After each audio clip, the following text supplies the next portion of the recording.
చంచలమ్మ కుర్చీలో కూర్చొని చాలా బాధపడుతూ ఉంటుంది. ఇంతలో కేశవ చాలా కోపంగా చంచలమ్మ దగ్గరికి వచ్చి, నువ్వు రచ్చబండ దగ్గర ఇచ్చిన తీర్పు కరెక్టేనా అని చెప్పేసి అయితే అడుగుతూ ఉంటాడు. ఆ మాటలు వినగానే అక్కడ ఉన్న చంచలమ్మ అయితే ఒక్కసారిగా షాక్ అయిపోయి కేశవ వైపు అలా చూస్తూ ఉండిపోతుంది. ఇంతలో అక్కడ ఉన్న కేశవ మాత్రం, అవును, ఇప్పటిదాకా విజయమ్మ చంటిని ఒక పని మనిషి లాగానే చూసింది, ఇప్పుడు తన కన్న కొడుకు అంటే తన కన్న కొడుకులా చూస్తుంది అనుకుంటున్నావా అని చెప్పేసి అయితే అంటూ ఉంటాడు.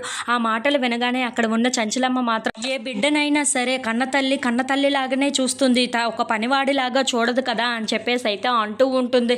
ఆ మాటలు వినగానే అక్కడ ఉన్న కేశవ మాత్రం, అవునా, మరి నువ్వు ఎందుకు ఇంత బాధపడుతున్నావు? సింధూరా నీ దగ్గర నుండి వెళ్ళిపోయిందనా, లేదంటే సింధూరాను ఆ విజయమ్మ బాధ పెడుతుందనా అని చెప్పేసి అయితే అంటూ ఉంటాడు.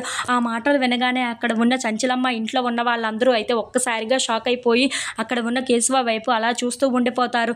ఇంతలో అక్కడ ఉన్న చంచలమ్మ మాత్రం సింధూరా కోసం తలుచుకుంటూ చాలా బాధపడుతూ ఉంటుంది. ఇంతలో అక్కడ ఉన్న కేశవ మాత్రం, ఇప్పుడు నువ్వు భరించలేని బాధ భరిస్తున్నావు చంచలమ్మ, నువ్వు ఆ తీర్పుని ఇచ్చి నువ్వు ఏం చేస్తున్నావో నీకు అర్థం కావటం లేదు, నువ్వు తీర్పు న్యాయంగా ఇవ్వలేదు ఈసారి అని చెప్పేసి అయితే అంటూ ఉంటాడు. ఆ మాటలు వినగానే అక్కడ ఉన్న చంచలమ్మ అయితే ఒక్కసారిగా షాక్ అయిపోయి తన భర్త వైపు అలా చూస్తూ ఉండిపోతుంది.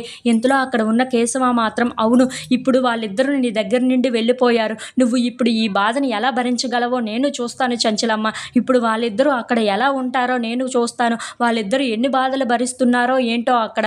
నాకు తెలిసి ఆ విజయమ్మ వాళ్ళిద్దరిని బాధ పెట్టడానికే వాళ్ళ ఇంటికి తీసుకొని వెళ్ళిందే తప్ప వాళ్ళని క్షేమంగా చూసుకోవడానికి కాదు అని చెప్పేసి అయితే అంటూ ఉంటాడు. ఆ మాటలు వినగా అక్కడ ఉన్న చంచలమ్మ ఒక్కసారిగా షాక్ అయిపోయి కుర్చీలో నుంచి నించొని కేశవ వైపు అలా చూస్తూ ఉండిపోతుంది.